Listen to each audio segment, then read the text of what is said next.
time talk about the Mahakumbh, because till now, as far as the figures suggest, over 7 crore devotees have now arrived at Triveni Sangam to partake in the world's largest religious congregation, the sacred confluence of the Ganga, Yamuna and the mystical Saraswati, and have seen millions of them, the pilgrims, right from the country and abroad, to take the holy dip in the first 5 days of the 45-day long event, the Kumbh Mela that we talk about. As far as almost on a daily basis, there are record number of people who are seen taking the holy dip.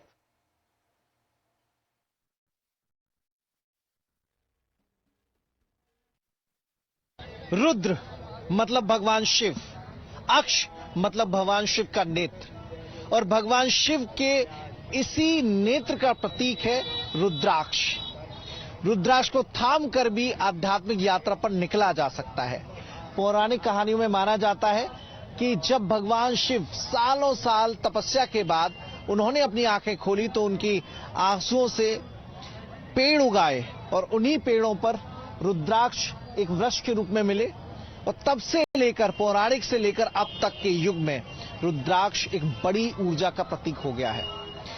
आध्यात्मिक यात्रा के अलावा इसका वैज्ञानिक दृष्टिकोण से भी बहुत महत्व है।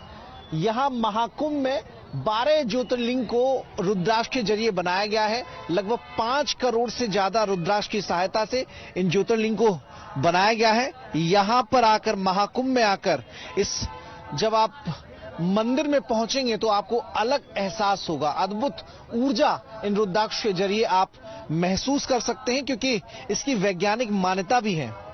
विज्ञान कहता है कि इसमें जो ऊर्जा होती है वो आपकी काया के लिए बहुत उपयोगी होती है। ऐसी बहुत सारे रोग होते हैं जिसमें रुद्राक्ष की ऊर्जा से उन रोगों का ह्रास किया जा सकता है, उन रोगों को कम किया जा सकता है, उन रोगों को ठीक किया जा सकता है।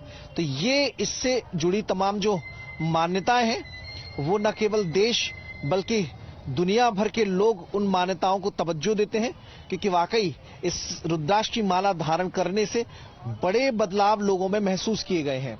रुद्राक्ष नेपाल, हिमालय, इंडोनेशिया, इस तरह के देशों में पाया जाता है, और पहले जो मान्यता है कि 1 से लेकर 108 मुखी रुद्राक्ष भी हुआ करते थे, लेकिन अभी मौजूदा दौरों में 1 से लेकर 21 मुखी रुद्राक्ष होते हैं, और जो इनके मुख हैं उन्हें रेखाओं से आंका जाता है। महाकुंभ तपोस्थली है, यहां साधु संत तपस्या करने पहुंचते हैं, लेकिन इसके साथ ही लोगों और संस्थाओं में सेवा भाव भी है। अडानी ग्रुप के सहयोग से इस्कॉन टेम्पल बड़े पैमाने पर लोगों के लिए भोजन की व्यवस्था करता है। मैं इस वक्त इस्कॉन में ही मौजूद हूं। यहां पे जो सेंटर बना हुआ है वहां पे देखिए बड़ी सी किचन बनाई गई है। बड़े बड़े बर्तनों में भोजन बनाया जा रहा है, और ये भोजन सुबह 6 बजे बनना शुरू होता है और दोपहर तक चलता रहता है, और लगातार यहां पर भंडारा भी चलता रहता है। राधा कुंड जी है जो कि इस्कॉन से जुड़े हुए हैं, पूरा प्रबंधन देखते हैं। सर, व्यवस्था क्या है कि कितने लोगों के लिए खाना आप लोग बनाते हैं और कब तक ये डिस्ट्रीब्यूट होता है? ये खाना बनाने का शुरू होता है सुबह 3 बजे, और 3 बजे शुरू होकर शाम 6 बजे तक बनते रहता है।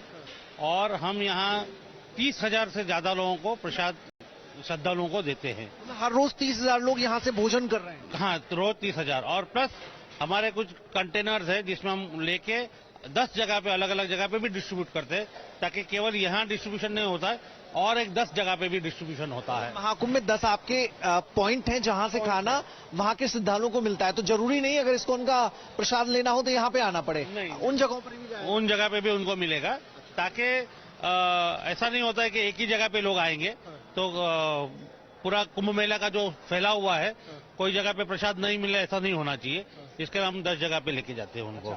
और देखिए बड़े ये ट्रैक भी बिछा रखे हैं, क्योंकि बल्क खाना बनता है, भारी मात्रा में खाना बनता है, तो ऐसे उठाना पाना बड़ा पॉसिबल नहीं होता। तो यहाँ से ट्रैक के जरिए खाना को ले जाया जाता है, और सामने वो सेंटर नजर आएगा जहां पर खाना मिल रहा है, लोग कतारों में लेके खाना ले रहे हैं। प्रभु जी, एक चीज तो बताइए कि खाने में क्या क्या यहाँ पर मिलता है? यहाँ खाने में हम लोग राइस, दाल, सब्जियां 2 होती है, एक ड्राई सब्जी, एक गीली सब्जी, और स्वीट होता है।